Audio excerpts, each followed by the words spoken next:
Day के कि भैया नीट आना है एकदम। तो जब बच्चे क्वेश्चंस पूछे मतलब बच्चे एक्टिव हो, अगर क्लासरूम में जहां बच्चा एक्टिव है 90% वही क्वेश्चन सही है, तो C option is the right answer. Question number 19 देखेंगे एक बार, फिर आगे बढ़ेंगे। Which one of the following is the most suitable to improve children's learning? बच्चों के अधिगम को, उनकी लर्निंग को बेहतर बनाने के लिए सबसे उपयुक्त ऑप्शन जो है वो कौन सा है, बताइएगा एक बार फटाफट से। देखिएगा, teacher should explain the content using different examples and illustrations, यानी शिक्षक को विभिन्न उदाहरणों और चित्रों का उपयोग करके विषय की व्याख्या करनी चाहिए।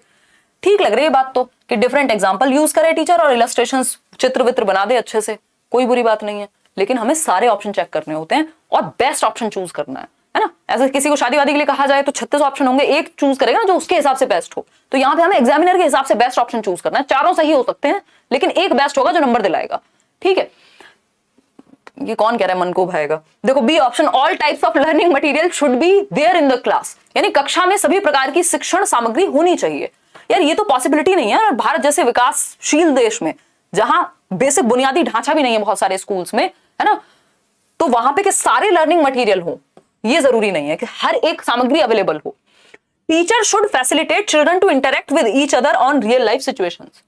मुझे बहुत खुशी है कि 79% लोग सही उत्तर दे रहे हैं कि रियल लाइफ सिचुएशंस पे बच्चे सबसे ज्यादा एक्टिव जिस ऑप्शन में है वो बेस्ट ऑप्शन है ना।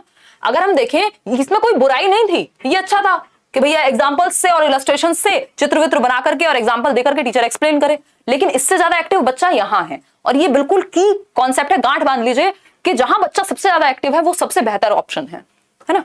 तो बच्चा एक्टिव कहां है हमें वो देखना है। सबसे ज्यादा एक्टिव यहां है क्योंकि रियल लाइफ, वास्तविक जीवन के बारे में जब वो डिस्कशन करेगा तो वो ज्यादा एक्टिव होगा, वो ज्यादा जीवंत महसूस करेगा, ज्यादा लाइवली महसूस करेगा, बजाय कि उसको एग्जांपल देके चित्र बना दो सिर्फ। ठीक है, तो सी ऑप्शन मच बेटर है ए से, तो इसलिए ए तो हट गया। डी ऑप्शन है regular assessment test should be conducted. अब सिर्फ टेस्ट लेते रहेंगे तो कहां से लर्निंग में इंटरेस्ट बनेगा। चलिए खैर आगे बढ़ते हैं। अब हम चलेंगे क्वेश्चन नंबर 20 पे, लास्ट के 10 क्वेश्चंस बचते हैं सेट के आपके। The discipline which has a significant role in our learning environment is of the kind which helps. बहुत ही प्यारा सा क्वेश्चन है। अनुशासन जो अधिगम वातावरण में एक महत्वपूर्ण भूमिका निभाता है, यानी ऐसा डिसिप्लिन जो इंपॉर्टेंट है लर्निंग में, किस तरह की मदद होगी इस चीज से, फटाफट से बताइएगा। काजल कह रही है आपका पेड कोर्स लेना, करियर विल ऐप डाउनलोड कर लीजिए और टीचिंग सेक्शन में चले जाइए और वहां एनरोल कर लीजिए जो भी बैच ओपन हो।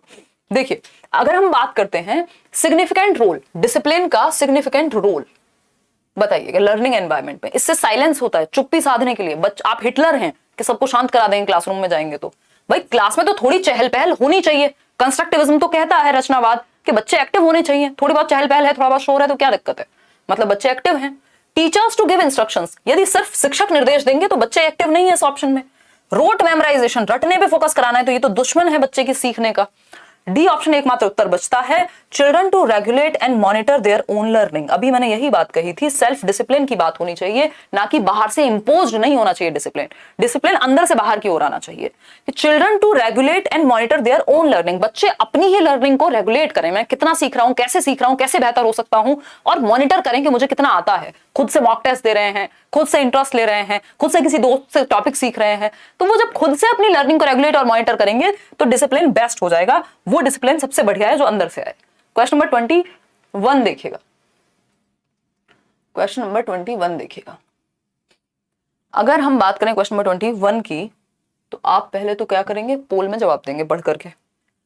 Which one of the following statements is true? कौन सा एक स्टेटमेंट या कथन सही है about the role of heredity and environment. एक क्वेश्चन निश्चित रूप से आना ही है भाई। डेवलपमेंट से 4 क्वेश्चन आते हैं। एक आएगा डेवलपमेंट क्या है, दूसरा आएगा प्रिंसिपल यानी सिद्धांत कौन सा होता है विकास का, तीसरा आएगा हेरिडिटी एंड एनवायरमेंट का क्या रोल है, चौथा एक और आ जाएगा इसी के अराउंड कोई।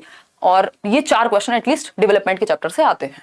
ठीक, तो अगर हम बात करें हेरिडिटी एंड एनवायरमेंट के बारे में कौन सी एक बात सही है, आप लोग कह रहे हैं कितने, 82% लोग डी ऑप्शन कह रहे हैं। चलो इतने लोग कह रहे हैं मान लेते हैं, पहले पढ़ेंगे तो सही। फिर भी a child's ability to learn and perform is completely decided by the genes. ऐसा नहीं है सिर्फ जीन्स इंपॉर्टेंट है, दोनों इंपॉर्टेंट है। सिर्फ न्यूट्रिशन यानी सिर्फ एनवायरमेंट, अगर किसी को पहले से कोई बीमारी है तो सिर्फ न्यूट्रिशन देने से सही हो जाएगा, नहीं।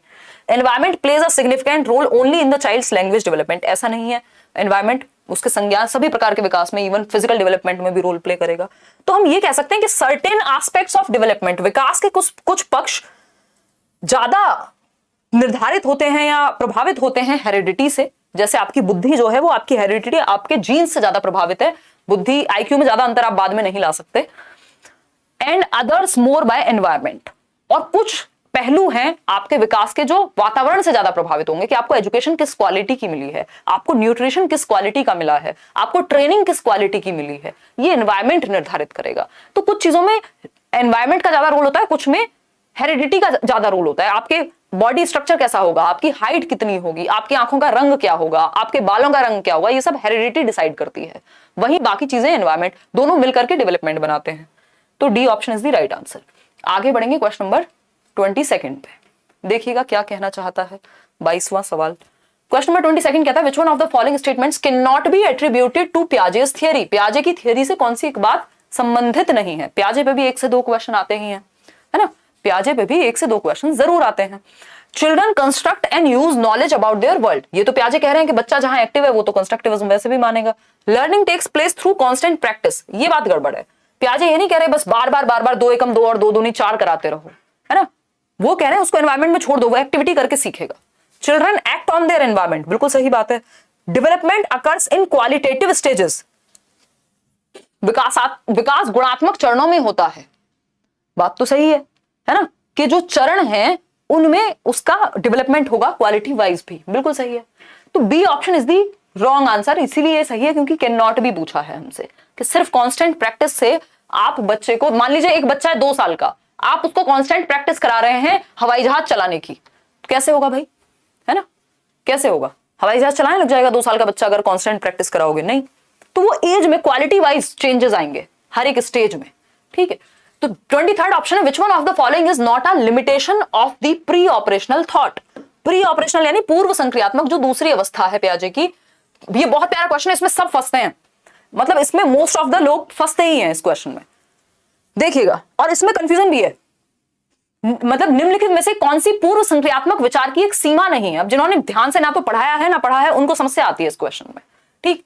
सीमा नहीं है, सीमा नहीं है मतलब लिमिटेशन नहीं है, रुकावट नहीं है। किस स्टेज की? प्री ऑपरेशनल, पूर्व संक्रियात्मक 2 से 7 वर्ष की जो अवस्था होती है उसकी लिमिटेशन नहीं है। लिमिटेशन नहीं है मतलब विशेषता होगी, भाई सिंपल बात है ना, लिमिटेशन नहीं है दैट मींस विशेषता होगी। समझते हैं इसको क्या कहानी है, फटाफट से बताइएगा। देखिएगा, अगर हम बात करते हैं यहां पे तो हम कह सकते हैं पहला ऑप्शन है development of the symbolic thought. बात तो सही लग रही है, development of the symbolic thought. भाई सिंबल से सीखना आ गया, बच्चा PN पेन पढ़ लेता है, ये तो अच्छी बात है। A फॉर एप्पल पता है, सिंबल्स पता है, उसको लैंग्वेज समझ में आती है, प्रतीक समझ में आते हैं। ये सीमा थोड़ी हुई। देखो सबने गलत आंसर दिया, एक भी व्यक्ति नहीं है जो सही आंसर दे रहा हो, एक भी नहीं है। सिर्फ 17% लोगों ने तुक्का लगाया ए ऑप्शन जो कि सही है। अब सारे कह देंगे अब यही है। 36% लोग कह रहे हैं बी ऑप्शन। वो मतलब कहां जाऊं मैं, कमाल कर दो यार, है वो उठा लो रे देवा वाली बात हो गई। यहाँ पे मीम लगाएंगे हम यहाँ पे, कोई बात नहीं। देखिएगा, ईगो सेंट्रिज्म तो भाई अपने आप में लिमिटेशन होती है, ईगो सेंट्रिज्म कोई लिमिटेशन नहीं है। ये किसने कह दिया? भाई एक व्यक्ति, एक बच्चा जो दूसरे के पर्सपेक्टिव को समझ ही नहीं पाता, पापा के साथ आज ऑफिस में कुछ भी हुआ है, मम्मी के साथ या कोई भी दुख हुआ है कितना भी बड़ा, उसका ध्यान है खुद पे कि मुझे तो चॉकलेट चाहिए थी, मेरे लिए तो चॉकलेट नहीं लाए। मतलब वो अहम केंद्रित है, वो सेल्फ सेंटर्ड है, वो दूसरे का पर्सपेक्टिव नहीं समझ पाता इस एज में। तो ये तो लिमिटेशन है, ये विशेषता थोड़ी है। इरिवर्सिबिलिटी यानी वो रिवर्स नहीं कर पाएगा चीजों को। बर्फ पानी बन सकती है और पानी बर्फ बन सकता है, ये वो नहीं कर पाता। रिवर्स दिमाग में पलटावी का गुण नहीं होता, ये भी एक लिमिटेशन है। क्या है? एक लिमिटेशन है। ठीक है, मैं देख रही हूं आप लोग के आंसर कितने % आ रहे हैं। टेंडेंसी टू कॉन्सेंट्रेट यानी ध्यान केंद्रित करने की प्रवृत्ति। अब इसको कह रहे हैं कई लोग ये तो लिमिटेशन नहीं होनी चाहिए। एक चीज होती है सेंट्रेशन, ये खतरनाक क्वेश्चन पूछा है इन्होंने। सेंट्रेशन यानी केंद्रीकरण, यानी आप किसी भी चीज के एक ही पहलू पे ध्यान दे पाते हैं। मतलब क्या हुआ? अगर आप इस बॉटल की हाइट देख रहे हैं तो आपका ध्यान सिर्फ हाइट पे है। आप टेंडेंसी है आपके अंदर कॉन्सेंट्रेट करने की सिर्फ हाइट पे। आप इसकी शेप नहीं देख पा रहे, आप इसकी क्वांटिटी कितनी होगी वो नहीं देख पा रहे, आप इसका कलर नहीं देख पा रहे, आप सिर्फ इसकी हाइट पे फोकस्ड हैं। इस बॉटल को किसी और चीज के लिए, इसमें तेल भर के भी हम यूज कर सकते हैं, ये डिसेंट्रेशन होगा। सिर्फ पानी के लिए ही नहीं होती बॉटल। तो ये सेंट्रेशन का गुण यहाँ पे लिमिटेशन है कि बच्चा बाकी यूजेज नहीं देख पाएगा, एक ही चीज पे ध्यान केंद्रित है उसका। तो ये गड़बड़ है, ये जीवन में जो हम पढ़ते हैं उससे बिल्कुल अलग है। हम समझते हैं ना टेंडेंसी टू कॉन्सेंट्रेट मतलब अच्छी बात है, लेकिन यहाँ पे ये दो कॉन्सेप्ट हैं पियाजे के, मैं लिख भी देती हूं, कोई बात नहीं, आप सीख लीजिएगा। सेंट्रेशन और डिसेंट्रेशन। सेंट्रेशन एक गुण है, मतलब गुण नहीं है, ये तो लिमिटेशन है, और डिसेंट्रेशन ये एक गुण है, डिसेंट्रेशन। ठीक, सेंट्रेशन होता है सिर्फ एक ही एस्पेक्ट पे फोकस करना, focus on the one aspect of a thing, only one aspect, यानी किसी भी चीज के एक ही पक्ष पे ध्यान दे पाना। मतलब ये पेन है तो बस इसका कलर ही समझ में आ रहा है, इसकी शेप साइज कुछ और नहीं फोकस कर पा रहे हैं।